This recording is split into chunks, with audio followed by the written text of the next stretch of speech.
October 24th, 2000. A 21-year-old secretary walks into a Walmart in Indianapolis and buys a shotgun. 12 hours later, 2 people are dead. She gets 110 years in prison. The shooter gets 75. The prosecutor, who called her the Female Charles Manson, now says he's wrong. But when you look at the pattern, when you see what she did in prison, when you watch how she's fighting for freedom right now, you start to wonder if maybe he was right the first time.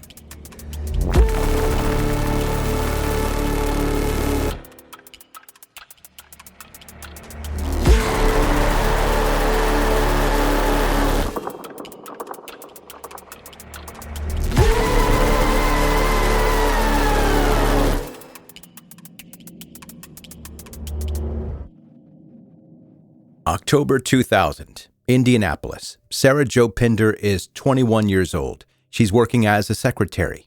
She's smart. She's got no criminal record.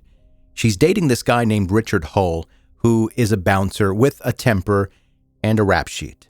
They're living with another couple, Andrew Cataldi and Trisha Nordman, and everyone in this house is dealing drugs. This, if it wasn't already, is where things get complicated, because Sarah Jo Pender had been sexually assaulted a few months earlier. She was feeling traumatized, and a lot of people say that she latched on to Hull because he was tough and he was protective and he made her feel safe. That's the sympathetic version.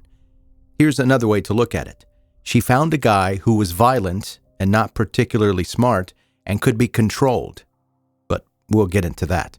So Cataldi starts causing problems. He owed money for drugs. He's threatening Hull's family. The tension in this house is building. And on October 24th, Sarah Jo Pender and Richard Hull drive to Walmart. They buy a Mossberg 12-gauge shotgun and deer slugs. Deer slugs, not birdshot that could wound you, the kind of ammunition that would absolutely rip through a person.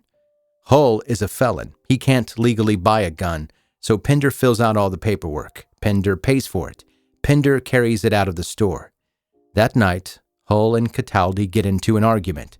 It escalates, and Hull shoots Andrew Cataldi in the chest. 1 deer slug.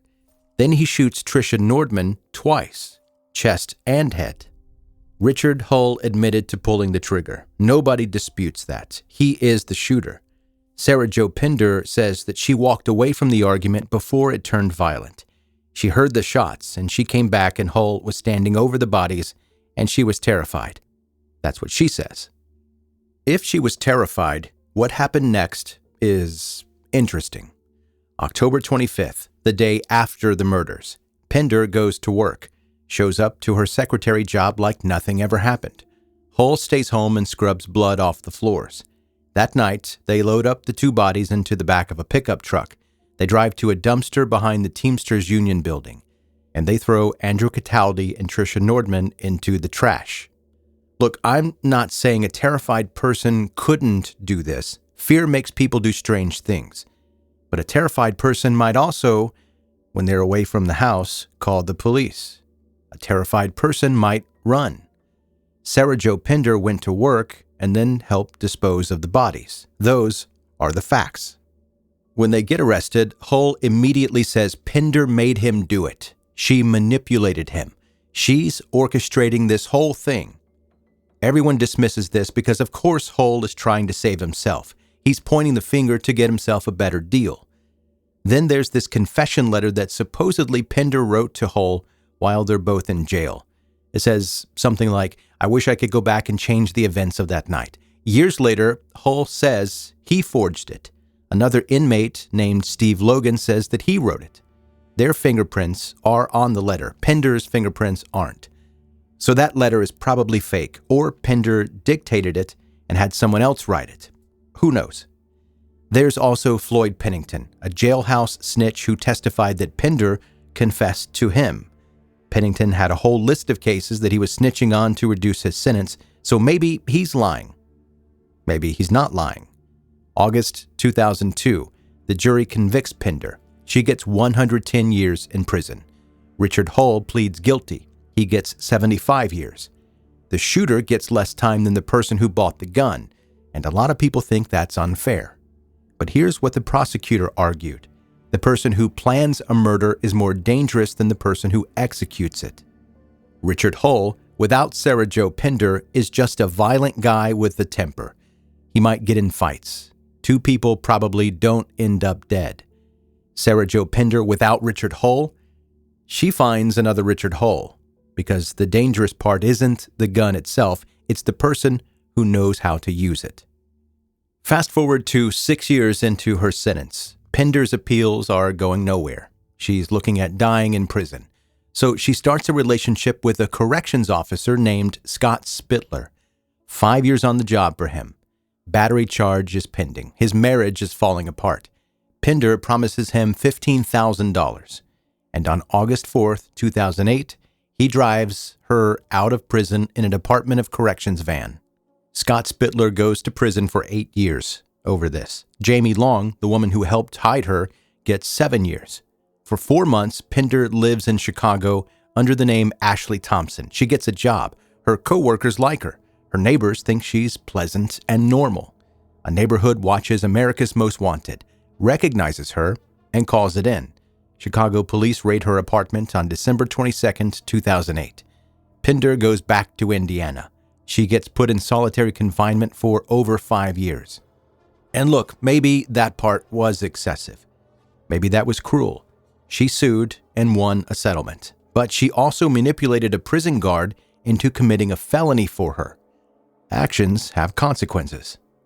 Here's what keeps bothering me about this case. Everywhere Sarah Jo Pender goes, people end up doing things they wouldn't ordinarily do. Richard Hull shoots 2 people. Scott Spittler throws away his career and his freedom to drive her out of prison. Jamie Long risks 7 years to hide a fugitive. And now, the prosecutor who once called her Female Charles Manson says he's wrong. Larry Sells is retired. He found the snitch list.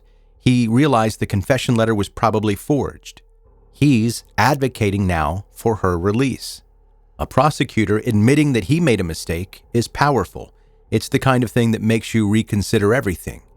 But Sarah Jo Pender has spent 25 years in prison. She's earned 2 associate degrees. She's taken every class available. Georgetown students are making documentaries about her. Professors call her one of the smartest students they've ever taught. She's built a whole movement around the idea that she's a victim of a broken system. December 5th, 2025, Pender appears before Judge James Snyder. She's asking to run her sentences concurrently instead of consecutively. If he grants it, she walks free immediately. Witnesses testify about her transformation. Her father talks about the love she shared with her late wife, Amanda Dixon, who died of cancer in 2024. A documentary filmmaker says Pender inspired her. Pender speaks to the families of Andrew Cataldi and Tricia Nordman. She says, "I'm so sorry for the terrible loss you suffered and for the role I played in it." The role she played in it, not, "I'm sorry I helped kill them." The role she played. Everyone is moved. Everyone thinks she deserves another chance. Sarah Jo Pender is not innocent. She bought the gun. She helped dump the bodies. She escaped from prison. Those are facts. The question is whether she planned the murders or reacted to them, whether she manipulated Richard Hull into killing 2 people, or whether Hull acted alone. And I think personally the answer is in the pattern. She found a violent man who could be controlled. She armed him. She was there when it happened. She helped cover it up. She manipulated a prison guard. She manipulated a judge into considering her release. Maybe 25 years is enough. Maybe she's genuinely changed. Maybe people deserve second chances. Or maybe Sarah Jo Pender is exactly what Larry Sells called her the first time, a brilliant, manipulative person who uses other people to do violence. Charles Manson never pulled the trigger himself either. The hearing is ongoing. We'll see what the judge decides. But when you look at this case, when you really look at it, you have to wonder if the prosecutor was wrong about being wrong, because the evidence keeps pointing in the same direction, and it's been pointing there for 25 years.